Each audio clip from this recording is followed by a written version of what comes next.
Les dessins animés, c'est pour les enfants. Tu regardes encore ça à ton âge? Faudrait grandir un peu. Les adultes, ça regarde pas ça. Faudrait commencer à te remettre en question. Maintenant, t'es au lycée. Faut que t'arrêtes maintenant. Quand est-ce que tu vas arrêter? Jamais. Depuis que je suis petit, j'ai toujours adoré les dessins animés. Je pense honnêtement que l'un des rares souvenirs que j'ai de mon enfance, c'est moi assis sur le canapé à 9h du matin, avec un bol de céréales, mon chat sur les genoux et un dessin animé passant à la télé. À cet âge, personne trouve ça bizarre de devoir regarder des dessins animés. Alors pourquoi à partir d'un moment, tout change? Pour essayer de comprendre, on va devoir revenir aux bases.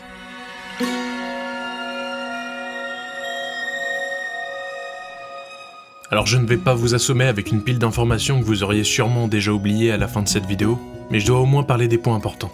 Tout d'abord, la technique qu'on utilise pour les dessins animés, c'est ce qu'on appelle de l'animation. Waouh, quelle info surprenante! Oui, non mais je sais, c'est évident. Ce qui l'est moins, c'est de savoir que la technique de l'animation fait partie de l'origine du cinéma. Animer, c'est en effet donner l'illusion du mouvement à partir d'une suite d'images fixes.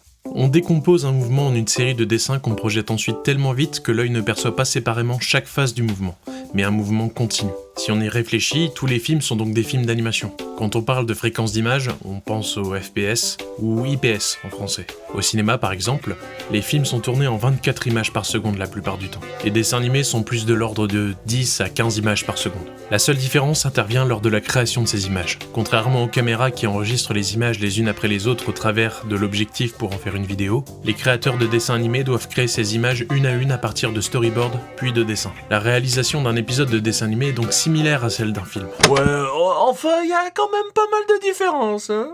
Certes, les deux formats ont leur propre technique et ne suivent pas la même logique, mais le fond est identique. Je n'oublie pas que désormais beaucoup de dessins animés sont faits en 3D car ça facilite la création. Les animateurs ne sont plus obligés de dessiner image par image et de passer un temps fou dessus pour avoir un beau rendu.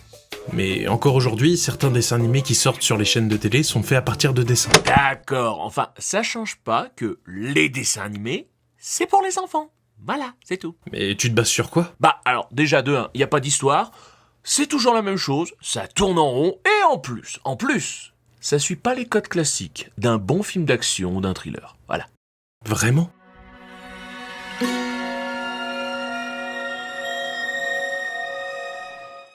Le but premier d'une œuvre visuelle telle qu'un film ou une série, c'est quoi?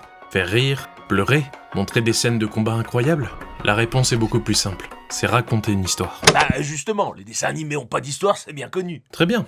Alors dans ce cas, d'après toi, c'est quoi une histoire? Bah, c'est quand il se passe des choses et que du coup, nous, on suit le truc. Oula, on va pas aller loin avec ça. Bon, laissez-moi reprendre depuis le début.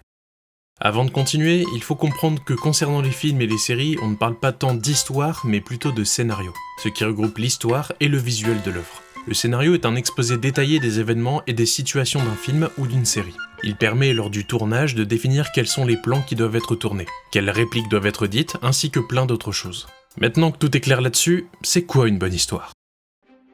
Toutes les histoires sont basées sur la même structure représentée par 3 actes. L'exposition, la confrontation et le dénouement. On appelle ça la théorie des 3 actes. Premier acte, l'exposition. Il nous présente le décor, il présente le personnage principal, ainsi que la majeure partie des personnages. À la fin de celui-ci, on doit placer un événement qui bouleverse la vie du personnage principal. Il a, suite à ce bouleversement, un but difficile ou une quête à atteindre qui le motive tout le long des 2 actes suivants. C'est ce qu'on appelle le nœud dramatique. Deuxième acte, le développement. Il nous montre le personnage en quête d'un nouvel équilibre. C'est la partie la plus longue de l'histoire. Pour cela, il rencontre des alliés, des ennemis, des épreuves se dressent devant lui. Le deuxième acte se termine par un rebondissement qui donne une nouvelle direction à la quête. C'est ce qu'on appellera le climax. Troisième acte, la résolution. Il est le plus court et nous décrit la dernière étape de la quête. Le personnage se voit confronté à une ultime épreuve dans laquelle il doit mettre toutes ses ressources pour finalement triompher ou échouer sans retour possible. Du coup, sachant tout ça, est-ce qu'un dessin animé a une bonne histoire? Non, moi j'y crois pas, non. Eh bien écoute, on va voir ça tout de suite. Hein, plaît-il? Non, mais non, je veux pas. Prenons un épisode aléatoire de Miraculous Ladybug. C'est quoi, Miraculous? Et regardons si la théorie des 3 actes s'applique. Sapristi saucisse. Pour l'exemple, nous allons analyser un épisode de la saison 1 intitulé L'imposteur. L'épisode commence sur une conversation entre Tiki et Marinette qui discutent du fait que, quoi qu'elle fasse, Marinette n'arrive pas à aligner 2 mots en face d'Adrien sans que cette dernière dise n'importe quoi. Tiki lui propose donc de lui téléphoner, car d'après Marinette, c'est quand Adrien est en face d'elle qu'elle perd tous ses moyens. Ça, c'est l'exposition. Marinette finit par laisser un message sur le répondeur d'Adrien pour l'inviter au cinéma, et pensant avoir raccroché, elle commence à dire des choses compromettantes. Et après avoir terminé, elle comprend que le répondeur continuait d'enregistrer et par maladresse finit par confirmer son message. On obtient donc un nœud dramatique. Pour empêcher Adrien d'entendre son message, Marinette décide de retrouver son téléphone et de supprimer son message avant qu'il ne puisse l'écouter. Connaissant son planning par cœur, elle sait qu'il a cours d'escrime au collège et décide d'y aller pour tenter de supprimer son message. Pour cela, elle doit passer devant les élèves sans se faire voir, rentrer dans les vestiaires, retrouver le casier d'Adrien ainsi que son téléphone, et pour finir, trouver le code pour le déverrouiller et supprimer son message. Le cours se finit et les élèves se dirigent donc en direction des vestiaires. Voilà pour le développement. N'ayant pas réussi à trouver le mot de passe à temps, elle embarque avec elle le téléphone sans réfléchir pour tenter de trouver une solution plus tard. Voyant qu'il n'a plus son téléphone, Adrien le cherche à son tour pendant que Marinette tente différentes techniques pour supprimer son message mais sans succès, ce qui nous donne le rebondissement. Marinette finit par réussir à supprimer son message et décide de rendre le téléphone à Adrien. Elle se dit aussi que du coup ce sera peut-être une meilleure occasion pour l'inviter au cinéma et tenter de passer outre son blocage. Malheureusement, en refaisant le parcours de sa journée, Adrien se rend compte que si quelqu'un a son téléphone, il l'aura forcément récupéré dans les vestiaires des garçons durant son cours d'escrime. Entendant cela, Marinette décide de remettre le téléphone d'Adrien dans son sac en toute discrétion pour éviter de rendre la situation encore plus bizarre. Adrien retrouve donc son téléphone et pour fêter ça, son meilleur ami Nino lui propose d'aller au cinéma. Alia saute donc sur l'occasion pour demander si elle et Marinette pourraient venir avec eux et ils acceptent. Et avec ça, on obtient notre résolution. Donc, au final, on peut dire qu'un dessin animé possède une bonne histoire sur le fond et dans la réalisation, sans parler du fait que je n'ai analysé que la partie de l'épisode qui parle de la vie quotidienne. Si on analysait la partie super-héros, on retrouve le même schéma avec une histoire différente. Dans ce cas, qu'est-ce qui cloche ? Facile. L'histoire est nulle. Non mais sérieux, une fille arrive pas à parler à son crush, c'est pas une histoire. Si la série raconte que les tracas nuls du quotidien de cette jeune fille, ça me donne pas envie de regarder. Je comprends. C'est vrai que dit comme ça, on a l'impression que tous les épisodes vont se ressembler, et que du coup, tout ça ne nous mènera à rien. Mais c'est là où les gens se trompent, et j'ai peut-être des explications pour ça.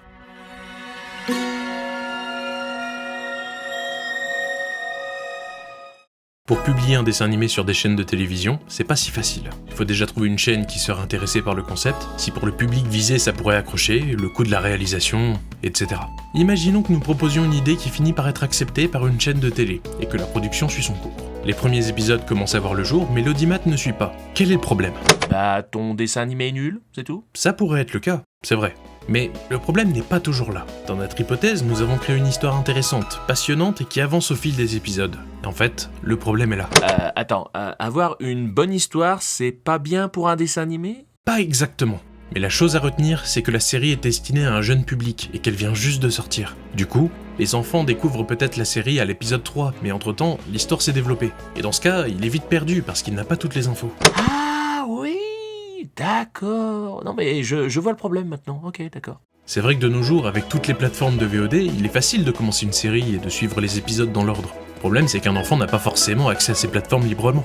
Du coup, pour que notre dessin animé fasse parler de lui, et que le public comprenne le principe sans être perdu, on commence souvent par une saison type, avec des épisodes qui se ressemblent dans le fond, mais à chaque fois avec une histoire différente. Grâce à ça, on obtient une régularité et une compréhension générale de l'univers. Ce n'est souvent qu'à partir de la saison 2 que l'histoire prend vraiment forme. C'est l'un des points pour lesquels, je pense, beaucoup de personnes n'ont pas un bon avis concernant les dessins animés. Personnellement, j'ai déjà vécu ça. Pendant une période, j'avais découvert sur YouTube beaucoup de musique de Steven Universe.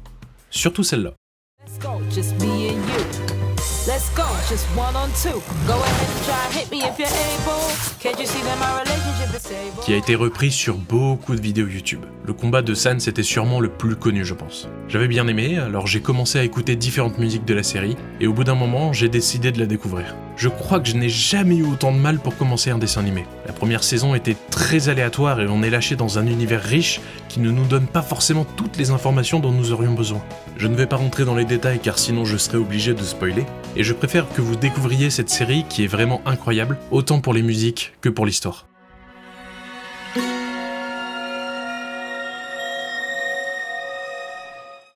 Ok, donc maintenant on sait que développer l'histoire d'un dessin animé n'est pas si facile que ça. Sachant tout ça, on se rend compte qu'au final, un dessin animé dans le fond n'est pas si loin que ça d'une série télé. Alors où est le problème ? Pourquoi on continue de dire que les dessins animés ne sont que pour les enfants ? Eh bien, d'après moi, tout simplement, ils ont été infantilisés. Beaucoup d'adultes ne prennent pas le temps de regarder des dessins animés avec leurs enfants car ils ont déjà un avis qui est maintenant ancré dans leur subconscient. Les dessins animés, c'est fait pour les enfants. Alors que, pas forcément. Bien évidemment, il y en a qui sont exclusivement faits pour ça, comme Peppa Pig, L'Âne Trotro ou encore Dora l'exploratrice. Mais beaucoup d'entre eux ont une double lecture, un message profond ou encore des événements douloureux. Si je devais citer des exemples, ce serait sûrement des dessins animés récents. Mais j'imagine qu'à n'importe quelle époque, il y avait des dessins animés intéressants. Rien que pour l'exemple, il existait bien des dessins animés Marvel ou DC, mais les gens n'ont commencé à adorer ces licences qu'à partir du moment où des films basés sur les comics ont vu le jour. Beaucoup de films d'animation qu'on a connus étant plus jeunes sont refaits en live action. Salut Disney. Tout ça pour dire que les a priori sur les dessins animés, ça ne date pas d'hier, et ça continue encore d'exister malgré les années.